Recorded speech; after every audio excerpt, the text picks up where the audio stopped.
పిత పుత్ర పవిత్రాత్మ నామమున ఆమెన్. ప్రభునందు ప్రియ సహోదరి సహోదరులారా, నేటి ధ్యానాంశముగా ప్రభు మనకు ఏర్పాటు చేసినటువంటి ఈ యొక్క వాక్య భాగమును మనము కొద్దిసేపు ధ్యానించుకుందాం. అయితే మనము గతంలో నిర్గమకాండము 4వ అధ్యాయము 2వ వచనాన్ని మనము ధ్యానించి ఉన్నాం. ఇక 2వ వచనములో ప్రభువు మోషేను అడిగినటువంటి ఒక ప్రశ్నను గురించి మనము అందులో ఉన్న మర్మాలను దాగి ఉన్నటువంటి ఆ యొక్క మర్మాలను గురించి మనము ధ్యానించి ఉన్నాం. అయితే దేవుడు అడిగినటువంటి ప్రశ్న, నీ చేతిలో ఉన్నదేమి అని మోషేను అడిగాను. అతడు కర్ర అని సమాధానమిచ్చాను. ఈ అంశముల గురించి కొద్దిసేపు మనము ధ్యానించుకుని ఉన్నాం.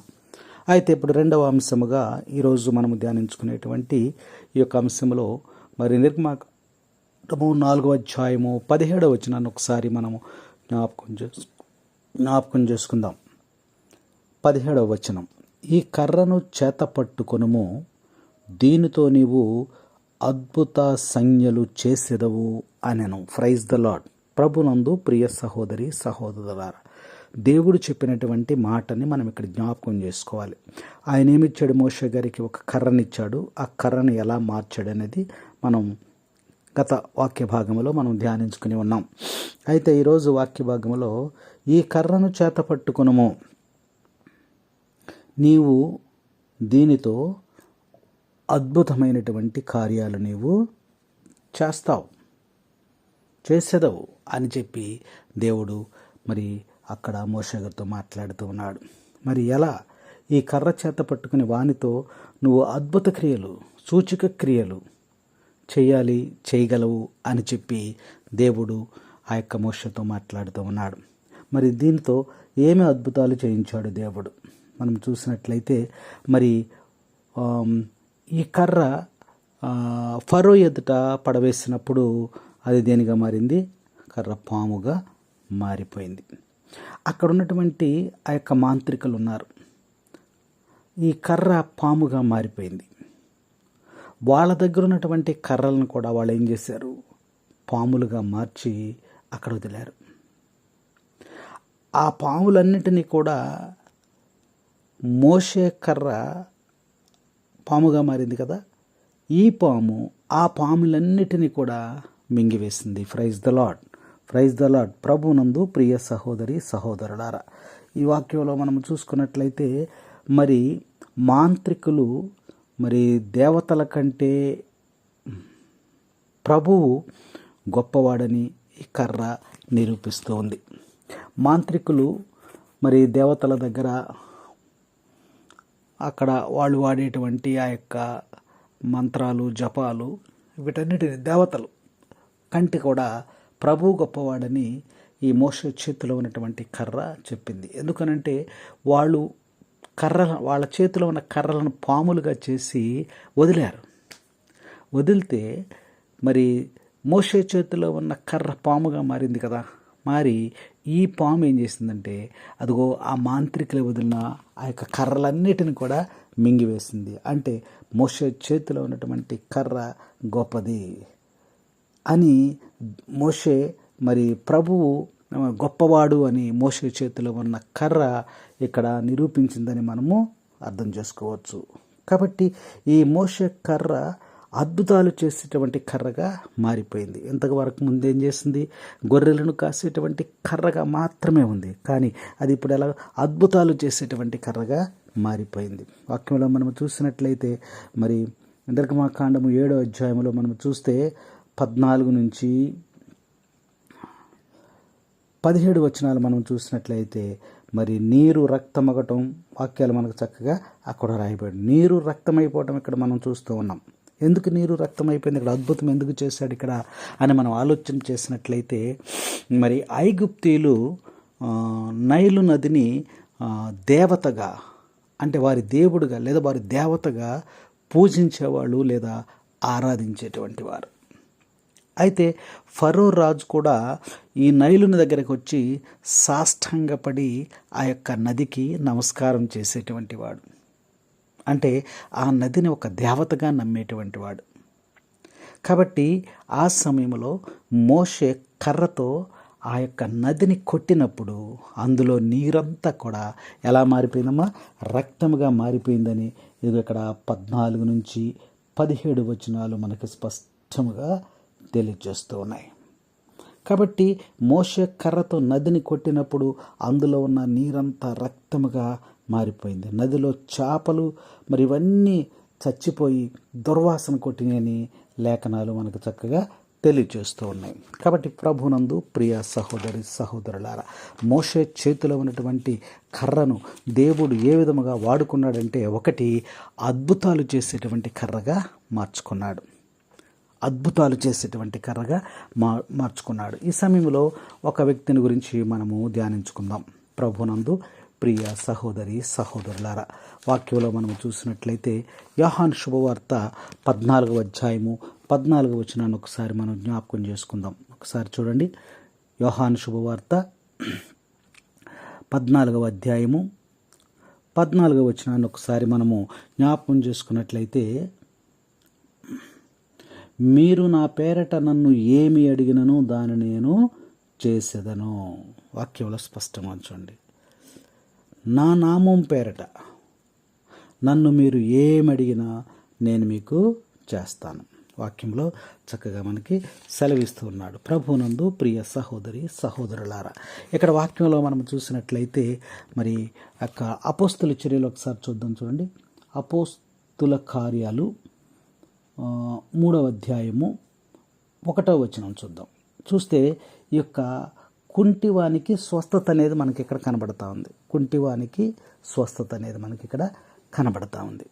అంటే ఇక్కడ మనకి దేవుడు మనకి బోధించినటువంటి అంశం ఏమిటంటే, మరి దేవుని చేతిలో మోషే చేతిలో కర్రని దేవుడు ఏ విధముగా వాడుకున్నాడో తెలియజేస్తూ, ఆయన చేతిలోనికి మనం వెళ్ళిపోయినప్పుడు మనల్ని కూడా ఆ విధముగా వాడుకోవాలని ప్రభువు ఆశపడుతూ ఉన్నాడు. నీ ద్వారా అనేకమైన అద్భుతాలు, నీ ద్వారా అనేకమైన ఆశ్చర్య కార్యాలు చేయాలని ప్రభువు ఆశపడుతున్నాడని మనకు అర్థమవుతూ ఉంది. ఎందుకనంటే దేవుడే స్వయంగా చేయొచ్చు డైరెక్ట్గా, కానీ చేయలా. మోషే చేతిలో కర్రను ద్వారా దానిని వాడుకున్నాడు. ఆయన కర్రని వాడుకున్నాడు. అలాగే నిన్ను కూడా దేవుడు వాడుకొని, మోషే చేతిలో కర్రలాగా నిన్ను కూడా దేవుడు వాడుకొని నీ ద్వారా ఒక అద్భుతమైన కార్యము, ఆశ్చర్యమైన కార్యాలు చేయాలని దేవుడు మరి ఆశపడుతున్నాడని లేఖనం మనకు అర్థమవుతూ ఉంది. అపోస్తుల కార్యములు మనం చూస్తే మరి ఇక్కడ 3వ అధ్యాయంలో 1 నుంచి 10 వచనాలు చూస్తే ఇక్కడ చూడండి, పేతురు గారు మనకు కనిపిస్తూ ఉన్నారు. చూడండి. ఒకనాడు ప్రార్థనా సమయం మధ్యాహ్నం 3 గంటలకు పేతురు యోహాను దేవాలయమునకు వెళ్ళుచూ ఉండిరి. ఆ యొక్క 10 వచనాలు కూడా మనం ధ్యానించినట్లయితే, ఈ 10 వచనాలు ఒకసారి బైబిల్ గ్రంథము తీసి మరి వాక్యం వింటూ ఉన్నటువంటి సమయంలో ఈ యొక్క 10 వాక్యాలను కూడా వరుసగా మీరు చదవాలని మరి నేను ఎంతో ఆశపడుతూ ఉన్నాను. ప్రభునందు ప్రియ సహోదరులారా, మరి ఈ 10 వచనాల్లో మనం చూసినట్లయితే మరి ఒక కుంటివాడు మనకు కనిపిస్తూ ఉన్నాడు. ఆ కుంటివానితో పేతురు ఏమని మాట్లాడుతున్నాడో చూడండి.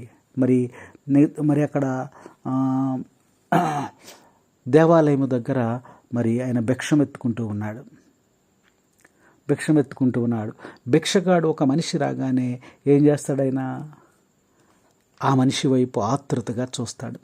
ఎందుకు ఆతృతగా చూస్తాడు అంటే, నాకు ఏదో ఒకటి, ఒక మరి రూపాయో, ₹10, ₹5, ₹10 ఎంతో కొంత నాకు భిక్షమేస్తాడు అని వచ్చిన వారి వెంక వాళ్ళ వైపు, ప్రతి ఒక్కరి వైపు చూస్తూనే ఉంటాడు.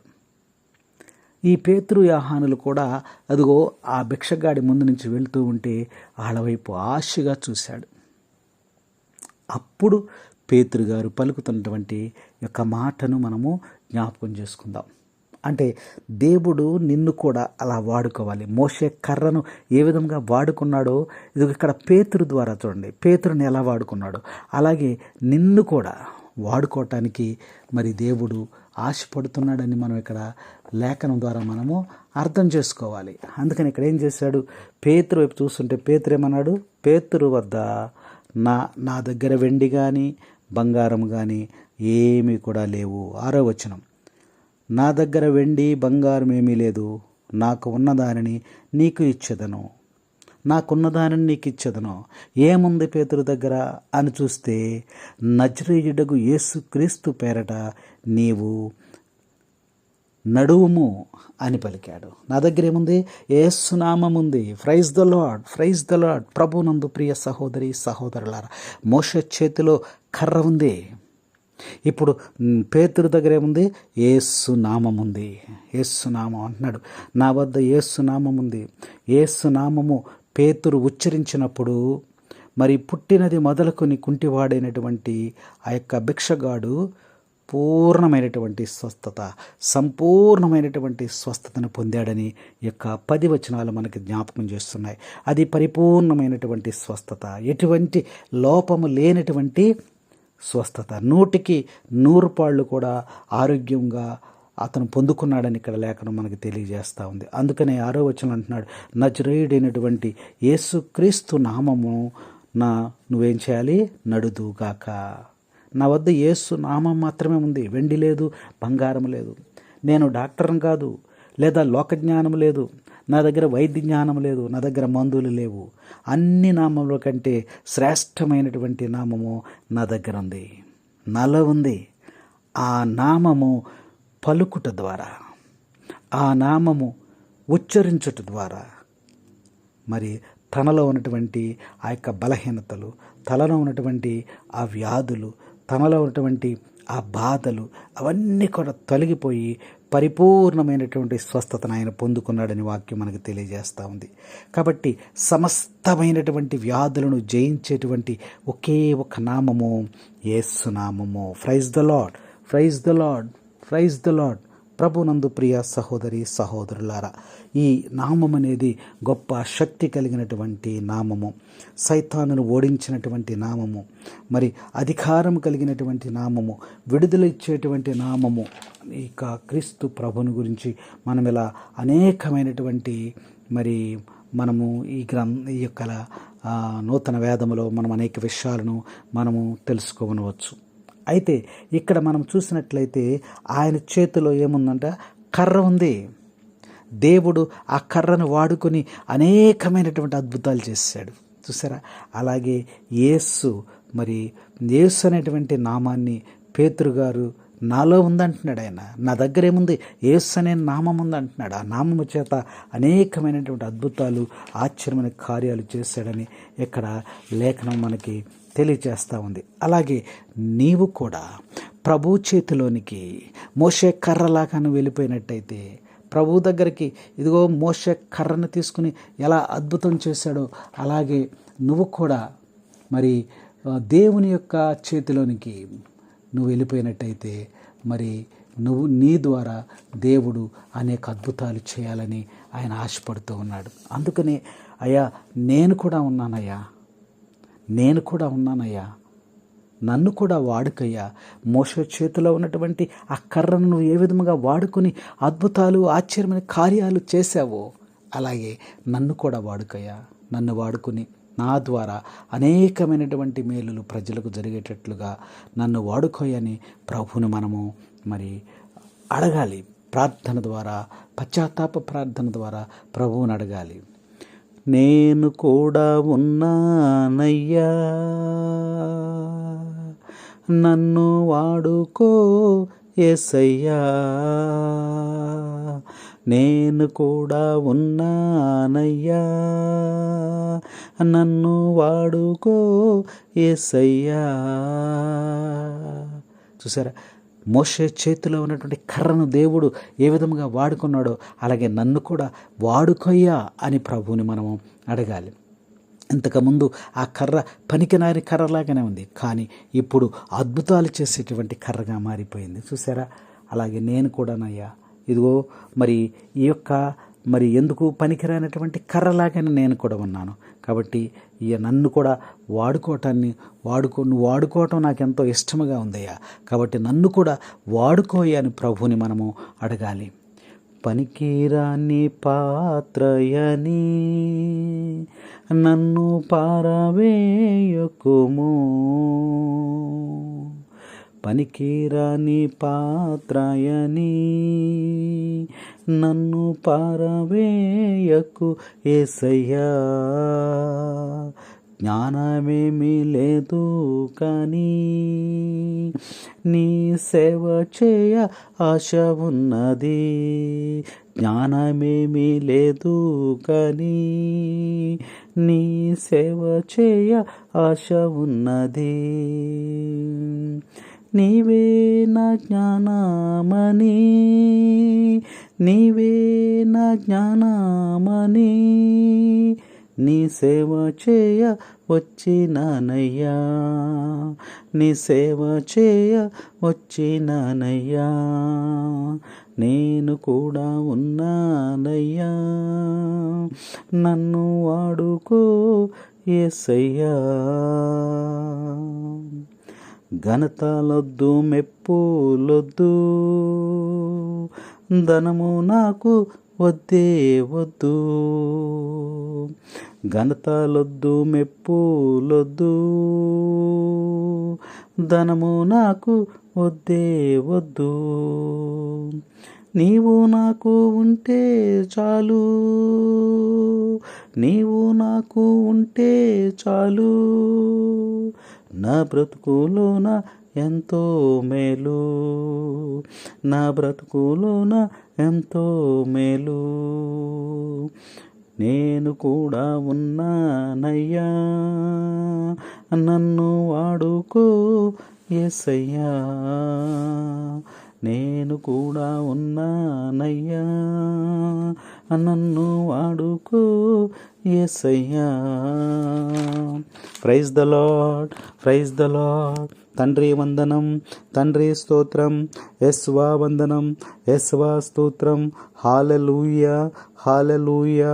Praise the lord, praise the lord. ప్రభునందు ప్రియ సహోదరి సహోదరులారా, మోషే చేతిలో నుండి కర్రను ఆయన అద్భుతాలు చేసేటువంటి కర్రగా వాడుకున్నాడని ఇక్కడ మనకి లేఖనాలు మనకు తెలియజేస్తూ ఉన్నాయి. ఆ నిర్గమాకాండంలో మనం చూస్తే ఆ కర్రతో ఎన్ని అద్భుతాలు చేశాడో వరుసనే రాయబడి ఉంది. నిర్గమాకాండం 8వ అధ్యాయము, 9వ అధ్యాయము, 10వ అధ్యాయము, 11వ అధ్యాయము, ఈ అధ్యాయాలన్నీ కూడా మనం చూస్తూ ఉంటే ఆ కర్రతో కప్పలు, దోమపోటు, మరి ఆ యొక్క ఈగలను, పశువుల నాశనమును, మరి బొబ్బలు వచ్చేటట్టు, వడగండ్ల వాన వచ్చేటట్టు, మిడతల దండు వచ్చినట్లు, ఒక్కసారిగా అంధకారం చీకటి వచ్చినట్లుగా, మరి మొదట కాన్పు బిడ్డలందరూ చనిపోయినట్లుగా అనేకమైనటువంటి అద్భుతాలు ఈ యొక్క నిర్గమాకాండములో మరి 11వ అధ్యాయం వరకు కూడా చక్కగా వ్రాయబడి ఉంది. కాబట్టి దేవుడు ఆ యొక్క మోషే చేతిలో కర్రను అద్భుతాలు చేసేటువంటి కర్రగా వాడుకున్న విషయాన్ని మనము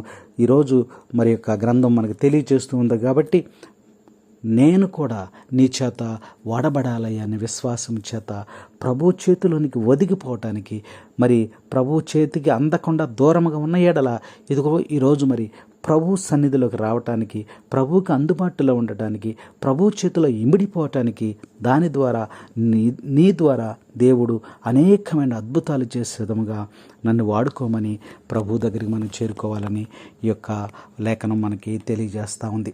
రెండవదిగా మనం చూసినట్లయితే నిర్గమాకాండంలోనే 14వ అధ్యాయం ఒకసారి మనం జ్ఞాపకం చేసుకుందాం. నిర్గమాకాండము 14వ అధ్యాయము 14వ వచనం చూడండి. ఇక్కడ యావే మీ పక్షమున పోరాడును, మీరు నిలకడగా ఉండు. చూసి ఇక్కడ వాగ్దానం చేస్తూ ఉన్నాడు ప్రభువుని. మరి ఇక వాక్యాన్ని మనం పరిశీలన చేసినట్లయితే మరి నిర్గమాకాండం 14వ వచనంలో ప్రభువు మాట్లాడుతున్నాడు. యావే మీ పక్షమున పోరాడును, మీరు నిలకడగా ఉండు. కంగారు పడొద్దు, దేవుడే నీ పక్కన పోరాటం చేస్తాడు. నీకు ఆపదలు వచ్చినాయా, శోధనలు వచ్చినాయా, బలహీనతలు వచ్చినాయా, వ్యాధి వస్తుందా, అనారోగ్యం వచ్చిందా, అవమానం వచ్చిందా, హేళన వచ్చిందా, మరి చులకనగా మాట్లాడుతూ ఉన్నారా, ఏ రకమైనటువంటిది నీకు సంభవించినప్పటికీ కూడా దేవుడు నీ పక్షమున యుద్ధము చేస్తాడని ఇక్కడ మనకి దేవుడు ఒక వాగ్దానం ఇస్తున్నాడు.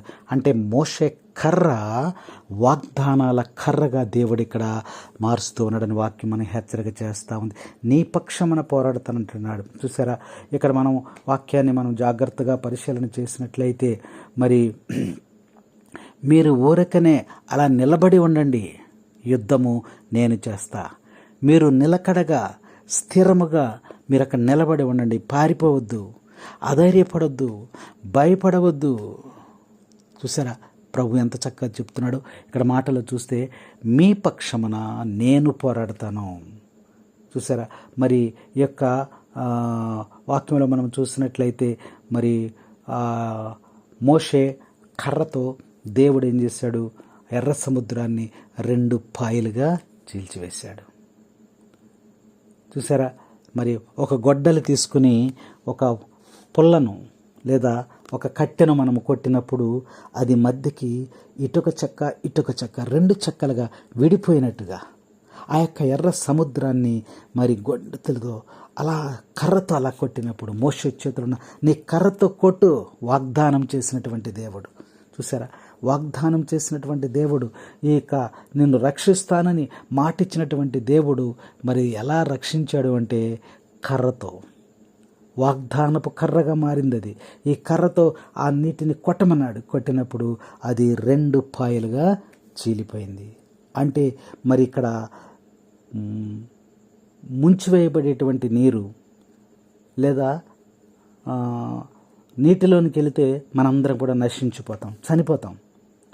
అలాంటిది ఒక అద్భుతమైనటువంటి మార్గముగా నీరు దానంతటదే ఇట్లా కొట్టుట ద్వారా నీరంతా కూడా ఒక గోడలాగా అటు ఇటు మారిపోయి మధ్యలో రహదారి అనేది ఏర్పడిపోయింది. కర్ర ఒక్కటే కానీ 2 అద్భుతాలు జరిగినాయి. అక్కడ కర్ర ఒక్కటే కానీ అద్భుతాలు ఎన్ని జరిగినాయేమో 2 జరిగినాయని ఇక్కడ వాక్యం మనకి హెచ్చరిక చేస్తూ ఉంది. ప్రభునందు ప్రియ సహోదరి సహోదరులారా, వాక్యంలో మనం చూసినట్లయితే సువార్త కూడా ఒకటే, దేవుని వాక్యము కూడా ఒకటే, దేవుని యొక్క వాక్యము కూడా ఒకటే.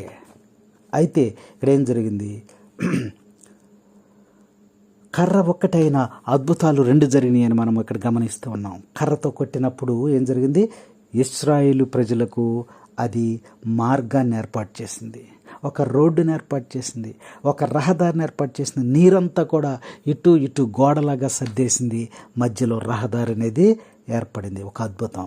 2వ అద్భుతం చూసినట్లయితే మరి ఇశ్రాయేలు ప్రజలు ఆ దారి గుండా ఆ ఎర్ర సముద్రాన్ని దాటి అవతలకి వెళ్ళిపోయిన తర్వాత మరి ఐగుప్తీయులు వచ్చినప్పుడు అదేం చేసింది, మరలా ఆ నీరు గోడలాగా ఉన్నటువంటి నీరు ఒక్కసారిగా మళ్ళా ముంచివేసింది. వాళ్ళ రథములను సైన్యములను అందరినీ ముంచేసి నాశనం చేసి ఇదిగో కలగజేసిందని వాక్యం మనకి ఇక్కడ తెలియజేస్తూ ఉంది. కాబట్టి మోషే కర్ర ఒక్కటే కానీ అద్భుతాలు 2 చేసిందంటే ఇక్కడ మనం ఏ విధముగా ఆలోచించాలి.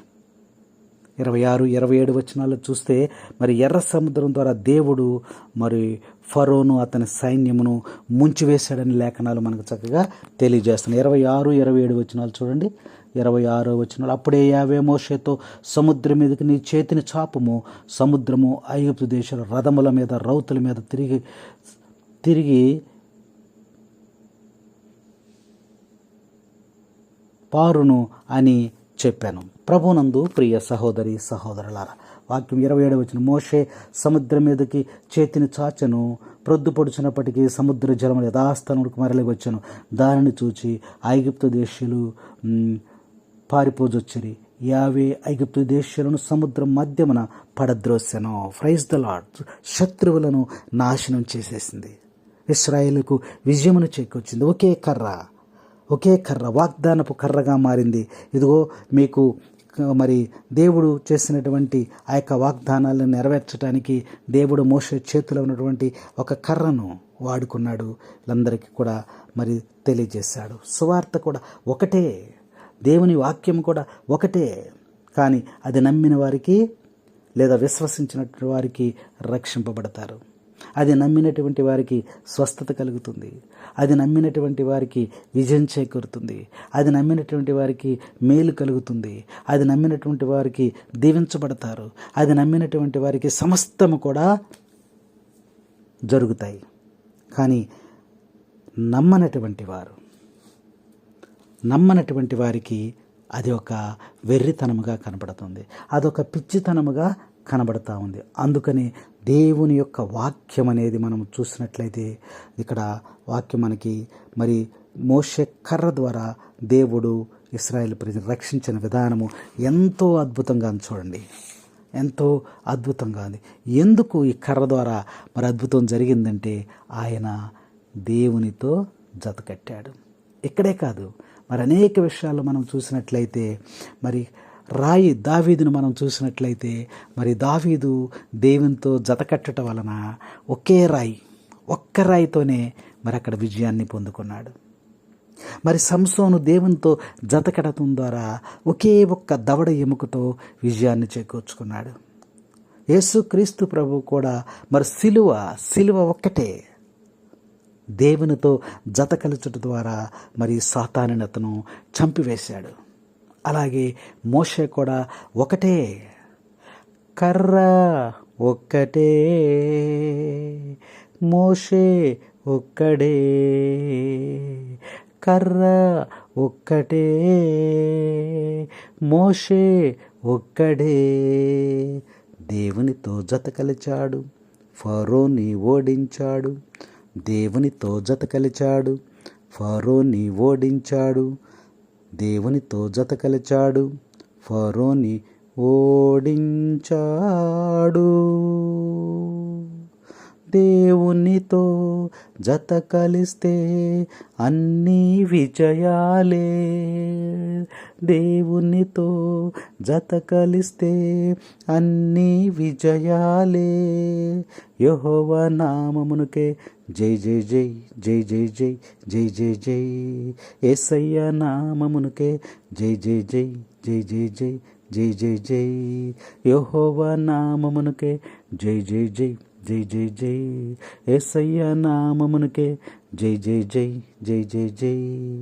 కర్ర ఒక్కటే, మోషే ఒక్కడే. ఆ మోషే ఒకే ఒక్క కర్రతో విజయం సాధించడానికి కారణం ఏంటంటే ఆయన దేవునితో జత కలిచాడు. మానవులుగా మనం ఏం చేస్తామంటే లోకముతో జత కడతాం. కానీ వీరు దేవునితో జత కట్టారు. మరి ఈ సమయంలో వాక్యం మనకి వాగ్దానాల కర్రగా ఉన్నటువంటి కర్ర ఈరోజు మనం జ్ఞాపకపరుస్తూ ఉంది. నువ్వేం చేయాలంటే దేవునితో జత కలుచు, స్నేహం చేయి. దేవునితో జత కలిపితే నీ జీవితంలో అనేకమైనటువంటి విజయాలను చూస్తావు, అద్భుతాలను చూస్తావు అంటున్నాడు. నీకు ఎన్ని బాధలు వచ్చినా, ఎన్ని కష్టాలు వచ్చినా, ఎన్ని శోధనలు వచ్చినా, ఆఖరి నిమిషములైనా దేవుడు నీకు అద్భుతాలు చేసేటువంటి మేలు చేస్తాడు, దీవిస్తాడు అని చెప్పి లేఖనం మనకి తెలియజేస్తూ ఉంది. దేవుని యొక్క వాక్యం అంటే ఏంటి? దేవుని యొక్క వాక్యం అనేది పరిమళమైనటువంటి సువాసన కలిగినది, పరిమళమైనటువంటి సువాసన. కాబట్టి సువాసన మనకి ఎంత ఉన్నా సరే సువాసన మనం పీల్చుకుంటూనే ఉంటాం. మన మనసుకి, మన హృదయానికి, మన శరీరానికి అది ఎంతో ఆనందాన్ని ఇస్తుంది. అందుకనే వాక్యం మనకి హెచ్చరిక చేస్తూ ఉంది. కానీ నశించేటువంటి వారికి అది మరణపు వాసన. మరణపు వాసన అంటే బాధ, మరణపు వాసన అంటే దుఃఖం, మరణపు వాసన అంటే కన్నీరు, మరణపు వాసన అంటే కష్టాలు, మరణపు వాసన అంటే బాధలు. కానీ దేవుని రక్షింపబడినటువంటి వారికి, అంటే నమ్మినటువంటి వారికి, ఎవరైతే విశ్వసిస్తారో వారికి ఎలాంటిది? పరిమళ తైలము లాంటిది, పరిమళ సువాసన లాంటిదని వాక్యం మనకి హెచ్చరిక చేస్తూ ఉంది. కాబట్టి యేసుక్రీస్తు నామం శక్తి గల నామం, సాటిలేని నామం, మధుర నామం. యేసుక్రీస్తు నామం శక్తి గల నామం, సాటిలేని నామం, మధుర నామం. పరిమళ తైలం యేసయ్య నామం, భువిలో సువార్తను ఇయ్యగల నామం, పరిమళ తైలం యేసయ్య నామం. భువిలో సువార్తను ఇవ్వగల నామం, యేసుక్రీస్తు నామం, శక్తిగల నామం, సాటిలేని నామం, మధుర నామం. Praise the lord, praise the lord. తండ్రి వందనం, తండ్రి స్తోత్రం, యేసువా వందనం, యేసువా స్తోత్రం. Praise the lord. హల్లెలూయా, హల్లెలూయా. ప్రభునందు ప్రియ సహోదరి సహోదరులారా, దేవుని యందు భయభక్తులు కలవారిని ఆయన ఎప్పుడు కూడా కాచి కాపాడతాడు. ఆ కాచి కాపాడే విధానం కూడా ఎంతో అద్భుతంగా ఉంటుంది. చూసారా, ఇశ్రాయేలు ప్రజల్ని పాలు తేనెలు ప్రవహించేటువంటి కనాను దేశానికి చేర్పిస్తానన్నాడు. వాగ్దానం చేశాడు. ఎలా నడిపిస్తాడు? నడిపించుకుంటూ వస్తుంటే మధ్యలో ఏమడ్డ వచ్చింది? ఎర్ర సముద్రము. మరి ఈ సముద్రములో పడి చనిపోవలసిందేనా? ఈ సముద్రాన్ని ఎలా దాడతాం మనం? చూసారా, దేవుణ్ణి విశ్వసించినటువంటి వారికి, మరి ఆయన యందు భయభక్తులు కలవారిని ఆయన కాపాడే విధానము మానవునికి అర్థం కాదు. మానవునికి అర్థం కాదని వాక్యం మనకి హెచ్చరిక చేస్తూ ఉంది. ప్రభువునందు ప్రియ సహోదరి సహోదరులారా, ఈ వాక్యంలో మనం చూసినట్లయితే మరి ఇక్కడ ప్రభు మనకి హెచ్చరిక చేస్తున్న ఆయన చేసేటువంటి ఆ యొక్క కాపాడే విధానము అప్పటి వరకు కూడా ఈ సముద్రాన్ని, మరి ఈ యొక్క నదిని మరి 2 పాయలుగా చీల్చి మనల్ని అవతలకి తీసుకెళ్తాడని వారు ఊహించలేనటువంటి పరిస్థితి. వారికి తెలియదు. అప్పటి వరకు ఏం చేయాలో వాళ్ళకి అర్థం కావట్లా. అక్కడికి రాగానే దేవుడు చెప్పినటువంటి మాట, మోషే నీ చేతిలో కర్ర ఉంది కదా, దానితో నువ్వేం చేయాలి? ఈ సముద్రాన్ని కొట్టు. Praise the lord, praise the lord, praise the lord. ప్రభునందు ప్రియ సహోదరి సహోదరులారా, ఎంత అద్భుతంగా వారిని కాపాడాడు చూడండి. అందుకనే దేవుడు చేసేటువంటి కార్యాలు కంటికి కనబడవు, చెవికి వినపడవని వాక్యం మనకు స్పష్టంగా తెలియజేస్తూ ఉంది. మరి ఇశ్రాయేలు ప్రజలు ఈ యొక్క కర్రతో కొట్టి మరి వాళ్ళని రక్షిస్తాడని ఊహించలా. మన ఊహ అక్కడ అందవు. అందుకనే ఆయన ప్రభు మనకి తెలియజేస్తున్నాడు. విశ్వాసం ఉంచిన ప్రజలకు సముద్రాన్ని 2 పాయలుగా చీల్చి వారికి రహదారిని ఏర్పాటు చేశాడు. Praise the lord, praise the lord, praise the lord. ప్రభునందు ప్రియ సహోదరి సహోదరులారా, ఇక్కడ వాక్యంలో మనము చూసినట్లయితే మరి 2వ అద్భుతం ఏం చేశాడంటే అది వాగ్దానాల కర్రగా దేవుడు మార్చుకున్నాడు. మొట్టమొదటిది ఏంటది? ఇది అద్భుతాలు చేసేటువంటి కర్రగా మార్చుకున్నాడు.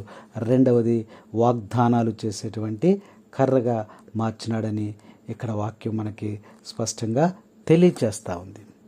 కాబట్టి మన చేతిలో కూడా ఆయన ఒక కర్రనిచ్చి ఉన్నాడు. జ్ఞాపకం చేసుకోండి, మన చేతిలో కూడా ఒక కర్రను ఆయన ఇచ్చి ఉన్నాడు. మన చేతిలో కూడా ప్రభు ఒక కర్రని ఇచ్చి ఉన్నాడు. ఏమిటది? మనం ఆలోచన చేస్తే చూడండి, ఏమిటా కర్ర? చెప్పగలరా? ఎవరైనా చెప్పగలరా? ఒక్కసారి ఆలోచన చేయండి. ప్రభు నీ చేతిలో ఏం కర్ర పెట్టాడు అని మనం చూసినట్లయితే మన చేతిలో, ఇప్పుడు మన చేతిలో ఏముంది? దేవాలయానికి వెళ్ళేటప్పుడు మనము మోసుకుని వెళ్తాం, ప్రార్థనకి వెళ్ళేటప్పుడు మనం మోసుకుని వెళ్తాం. మరి చక్కగా మరి దానికి అట్టేసి కవరేసి ఆదివారం ఒక్కరోజే మనం దాన్ని తీస్తూ ఉంటాం. మిగిలిన రోజులు ఎక్కడ ఉంటుంది? జాగ్రత్త. ఈ సమయంలో వాగ్దానాలపు కర్ర ఇదిగో నీ వద్ద ఉండాలి. ఆ వాగ్దానాల కర్ర మోషే చేతిలో ఉన్నప్పుడు మోషేకి ఏ ఆపద వచ్చినా, ఏ కష్టం వచ్చినా, ఏ శోధన వచ్చినా, ఏ బలహీనత వచ్చినా, ఏ అవసరం వచ్చినా వెంటనే ఇదిగో నీ చేతిలో ఉన్న కర్రతో సముద్రాన్ని కొట్టు అని అన్నాడు. ఒకవేళ కర్ర నీ చేతిలో లేకపోతే కర్ర ఎక్కడ పెట్టానని మోషే ఎత్తుక్కుంటూ వెళితే ఆ అద్భుతం జరిగేదంటారా? ఈలోపు వాళ్ళు వచ్చేసేవాళ్ళే. ఎవరో ఐగుప్తులు వచ్చి వాళ్ళని చంపివేసేవాళ్ళే. చూసారా? కాబట్టి ఆ కర్ర ఎల్లప్పుడూ కూడా వాగ్దానాల కర్ర, అద్భుతాలు చేసేటువంటి కర్ర నీ చేతిలో ఉండాలి. అదే పవిత్ర గ్రంథం. Praise the Lord. అదే పరిశుద్ధ గ్రంథం. Praise the lord. ప్రభునందు ప్రియ సహోదరి సహోదరులారా, ఈ గ్రంథములో ఈ కర్ర నీ చేతిలో ఎప్పుడు కూడా ఉండాలి. అప్పుడు నీ జీవితంలో అనేకమైన అద్భుతాలు జరుగుతాయి. మోషేని పిలిచాడు కదా, పిలిచినప్పుడు మరి నీరు కావాలన్నాడు. ఇశ్రాయేలు ప్రజలకు దప్పిక కలిగింది. దప్పిక కలిగినప్పుడు దాహమని వాళ్ళు మరి దుఃఖిస్తూ ఉంటే ప్రభు దగ్గర ప్రార్థన చేశాడు. అయ్యా, మీరు దప్పికగా ఉందని ఆయన అంటూ ఉంటే అప్పుడేమన్నాడు ఆయన? నీ చేతిలో ఏముంది అన్నాడు. కర్ర ఉంది. ఈ కర్రను తీసుకెళ్ళి కొండను కొట్టమన్నాడు. అదే చేతిలో లేకపోతే నీ దగ్గర కర్ర ఉండాలి కదా, ఆ కర్రతో కొండను కొట్టన్నప్పుడు కర్ర ఎక్కడ పెట్టాను ఎత్తుక్కుంటే అద్భుతం జరగదు. అందుకనే ఆ యొక్క పవిత్రమైన గ్రంథము నీ చేతిలో ఉండాలి, నీ హృదయంలో ఉండాలి. పరిశుద్ధ గ్రంథం అనేటువంటి కర్ర నీ చేతిలో ఉండాలి. ఆత్మీయమైనటువంటి మాటలు అందులో వ్రాయబడి ఉన్నాయి. ఆత్మీయమైనటువంటి సత్యాలు అందులో వ్రాయబడి ఉన్నాయి. జీవమైనటువంటి వచనాలు అందులో ఉన్నాయి. వాక్యం చదువుతున్నప్పుడు ఇదిగో నిర్జీవమైన స్థితిలో మనం ఉన్నప్పుడు, అది పఠనం చేస్తూ ఉన్నప్పుడు జీవములైనటువంటి వచనాలు మనకు అందులో కనబడుతూ ఉంటాయి. ప్రభు యొక్క వాగ్దానాలు అందులో ఇవ్వబడ్డాయి. ఆ వాగ్దానాలు మరి నెరవేర్చేటువంటి వాడుగా దేవుడు మనకి ఈరోజు కనిపిస్తూ ఉన్నాడు. ఆ యొక్క వాగ్దానాలను లేదా యొక్క వచనాలను, ఆ వాక్యాలను మనము పలికినప్పుడు అనేకమైనటువంటి అద్భుతాలు జరుగుతాయని వాగ్దానాల కర్రగా దేవుడు మనకి తెలియజేస్తూ ఉన్నాడు. కాబట్టి ఈరోజు మనము మరి జ్ఞాపకం చేసుకున్నట్లయితే, మరి దేవుని యందు భయభక్తులు కలిగినటువంటి వారికి దేవుడు గొప్ప గొప్ప కార్యాలు, వాళ్ళని ఏ విధంగా కాపాడుతున్నాడో కూడా అర్థం కానిది. కాపాడే వరకు కూడా దేవుడు నన్ను ఎంత అద్భుతంగా కాపాడాడు అనుకునే వరకు కూడా దేవుడు చేసేటువంటి కార్యము కనపడదు. యేసు, నీ కార్యములు ఎంతో గొప్పవి, తండ్రి నీ తలంపులు లెక్కలేనివి. యేసు, నీ కార్యములు ఎంతో గొప్పవి, తండ్రి నీ తలంపులు లెక్కలేనివి. అవి కంటికి కనబడవు, హృదయానికంతు చిక్కవు. అవి కంటికి కనబడవు, హృదయానికంతు చిక్కవు. యేసు, నీ కార్యములు ఎంతో గొప్పవి, తండ్రి నీ తలంపులు లెక్కలేనివి. కానాను విందుల్లో ఒకే మాటతో అద్భుతము చేసితివి, చేప కడుపులో ఆశ్చర్యముగా యోనాను దాచితివి. అవి కంటికి కనబడవు, హృదయానికంతు చిక్కవు. అవి కంటికి కనబడవు, హృదయానికంతు చిక్కవు. యేసు, నీ కార్యములు ఎంతో గొప్పవి, తండ్రి నీ తలంపులు లెక్కలేనివి. అవి కంటికి కనబడవు, హృదయానికంతు చిక్కవు. షడ్రకు మెషక్కు అబేద్నెగోలను అగ్నిలో నిలచితివి, దానియేలును సింహపు బోనులు విజయము నీచితివి. షడ్రకు మెషక్కు అబేద్నెగోలను అగ్నిలో నిలిచితివి, దానియేలును సింహపు బోనులు విజయము నీచితివి. అవి కంటికి కనబడవు, హృదయానికంతు చిక్కవు. అవి కంటికి కనబడవు, హృదయానికంతు చిక్కవు. యేసు, నీ కార్యములు ఎంతో గొప్పవి, తండ్రి నీ తలంపులు లెక్కలేనివి. పౌలు శీలలు ప్రార్థించగా చెరసాల బ్రదలాయను, గొర్రెల కాపరి దావీదును రాజుగా చేసితివి, అవి కంటికి కనబడవు, హృదయానికంతు చిక్కవు, అవి కంటికి కనబడవు, హృదయానికంతు చిక్కవు. యేసు నీ కార్యములు ఎంతో గొప్పవి, తండ్రి నీ తలంపులు లెక్కలేనివి. Praise the lord, praise the lord. ప్రభునందు ప్రియ సహోదరి సహోదరులారా, దేవుని యందు భయభక్తులు కలిగినటువంటి వారిని ఆయన కాపాడినటువంటి విధానము ఎంతో అద్భుతంగా ఉంటుందని ఈ యొక్క మోషే కర్ర ద్వారా దేవుడి రోజు మనకి తెలియపరుస్తూ ఉన్నాడు. కాబట్టి ఈ యొక్క వాక్య ధ్యానాంశములో మరి దేవుడు మోషే చేతిలో ఉన్నటువంటి కర్రను ఏ విధముగా వాడుకున్నాడో మనము 2 విధాలుగా మనం ధ్యానించాం. ఒకటి, అద్భుతాలు చేసేటువంటి కర్రగా వాడుకున్నాడు. రెండోది, వాగ్దానాల కర్రగా దేవుడు వాడుకున్న విధానం మనకు తెలుస్తూ ఉంది. కాబట్టి ప్రభువు సెలవిచ్చిన ప్రకారము ఆ దేవుని యొక్క వాక్యమును ఉచ్చరించినప్పుడు సూర్య చంద్రులు కూడా నిలిచిపోయినాయి. అది ఖండములో రాసి ఉంది కదా, నిలిచిపోయినాయి. కాబట్టి ఈ వాగ్దానాల కర్ర, ఈ వచనాలను లేదా ఈ వాక్యాలను మనము ఉచ్చరిస్తూ ఉండాలి.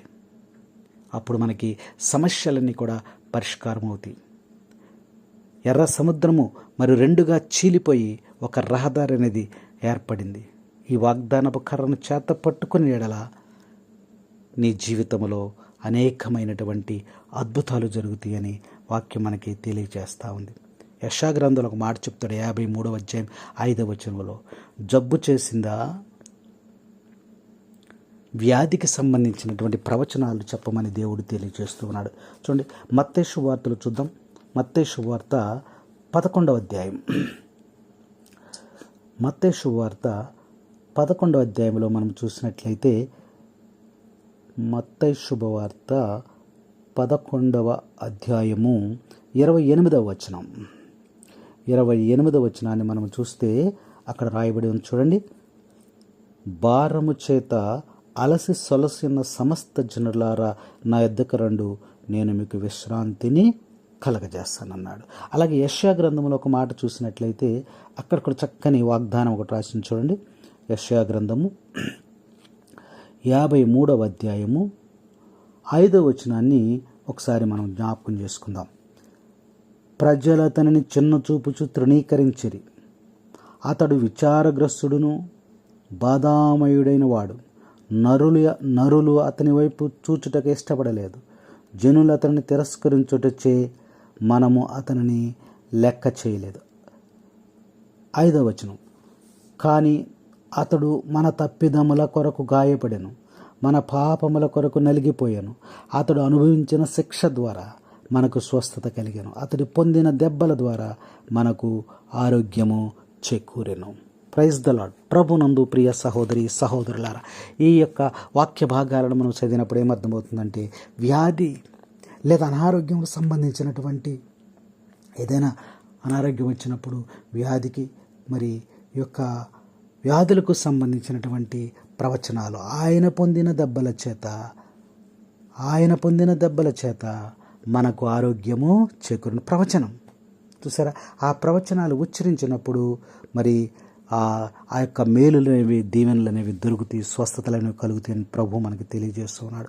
ఒకవేళ దర్శన గ్రంథంలో చూడండి, దర్శన గ్రంథంలో 22వ అధ్యాయం, దర్శన గ్రంథంలో యోహాను గారు రాసిన ఈ యొక్క దర్శన గ్రంథంలో 22వ అధ్యాయం ఆఖరి అధ్యాయంలో 3వ వచనంలో ఒక మాట వ్రాయబడి చూడండి, ఇక మీదట శాపగ్రస్తమైనది ఏది దానిలో ఉండదు, దేవుని గొర్రెపిల్ల సింహాసనము దానిలో ఉండును, ఆయనను దాసులు పూజింతురు. ప్రభునందు మరి సహోదరి సహోదరులారా, ఇక్కడ మరి శాపగ్రస్తమైన ఏది కూడా ఉండదు. వ్యాధికి సంబంధించినటువంటి ప్రవచనాలు అక్కడ మనం మరి కలిగినప్పుడు ఆ ప్రవచనాలను మనం జ్ఞాపకం చేసుకోమని దేవుడు మరి మనకు తెలియజేస్తూ ఉన్నాడు. అలాగే మరి యెషయా గ్రంథము 43వ అధ్యాయంలో చక్కని మాట ఉంచండి. యెషయా గ్రంథము 43వ అధ్యాయము 19వ వచనం ఒకసారి మనం జ్ఞాపకం చేసుకున్నట్లయితే, ఇప్పుడు నేను ఒక నూతన కార్యమును చేసేదను, అది తక్షణమే జరుగును, మీరు దానిని వెంటనే చూతురు. నేను ఎడారిలో బాట వేయుదును, అరణ్య భూమిలో త్రోవ చేయుదును. ప్రభునందు ప్రియ సహోదరి నేను అరణ్యములో దారేస్తానంటున్నాడు. చూసారా, అరణ్యములు ఏముంటుందండి? ఏమీ ఉండదు. కానీ అక్కడ త్రోవ కల్పిస్తానంటున్నాడు. ఎడారిలో నదులు పారింపజేస్తానంటున్నాడు. అంటే ఆత్మీయమైన విషయాన్ని మనం జ్ఞాపకం చేసుకున్నట్లయితే అరణ్యము అంటే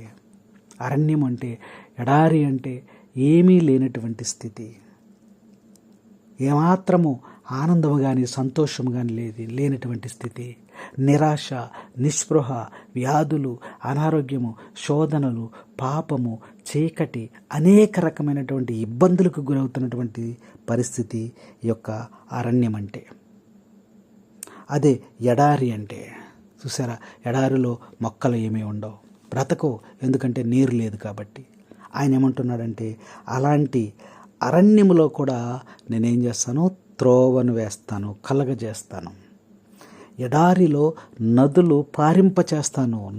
ఎడారిలో నదులు వచ్చినప్పుడు ఆ యొక్క మొక్కలు అవన్నీ కూడా మరి చక్కగా పెరుగుతూ ఉంటాయి. నేను ఎడారిలో నదులు పారించి నేనెన్నుకున్న ప్రజలకు నీటినిత్తును, అప్పుడు నక్కలను, నిప్పుకోళ్లను, వన్యప్రాణులను నన్ను గౌరవించును.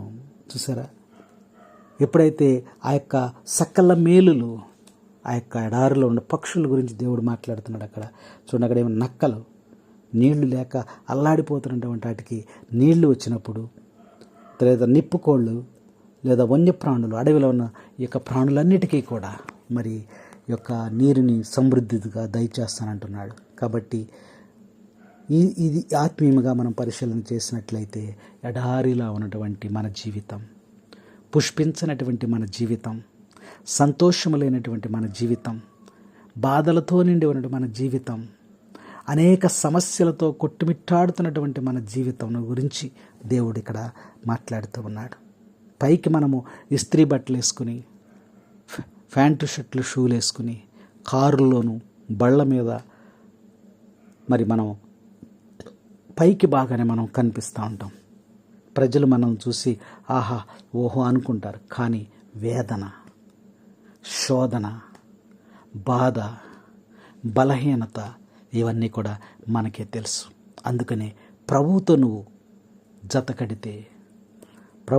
జత కట్టినట్లయితే ఇదిగో ప్రభువు నిన్ను వాడుకుంటాడని వాక్యం మనకి హెచ్చరి. నీ ద్వారా అనేకమైన అద్భుత కార్యాలు, ఆశ్చర్యమైన కార్యాలు నీ ద్వారా చేస్తానంటున్నాడు. నీలో అరణ్యంలాగా ఉన్నటువంటి నీలో ఒక త్రోవను ఏర్పాటు చేస్తాడు. అరణ్యం అంటే మనం ఎటు ప్రయాణం చేయడానికి కూడా మార్గం ఉండదు, ఎటు వెళ్ళటానికి కూడా దారి ఉండదు, అన్ని దారులు కూడా మనకు మూసుకుపోతాయి. అప్పుడు దేవుడు ఒక దారిని తెరుస్తాడు. హల్లెలూయా, హల్లెలూయా చెప్పండి అందరూ ఒకసారి, హల్లెలూయా. ప్రభునందు ప్రియ సహోదరి సహోదరులారా, మన జీవితంలో మనము ఇది దారి అని అనేక దారుల కింద మనం ప్రయాణం చేస్తున్నప్పుడు ఒక రోజున అన్ని దారులు కూడా మూసుకుపోయినప్పుడు దేవుని వద్దకు వచ్చినప్పుడు ఒక దారిని తెలుస్తాడు నీకు, ఒక దారిని నీకు తెలుస్తాడు. ఆ దారిలో నువ్వు ప్రయాణం చేయవలసిన అవసరం ఉందని వాక్యం మనకి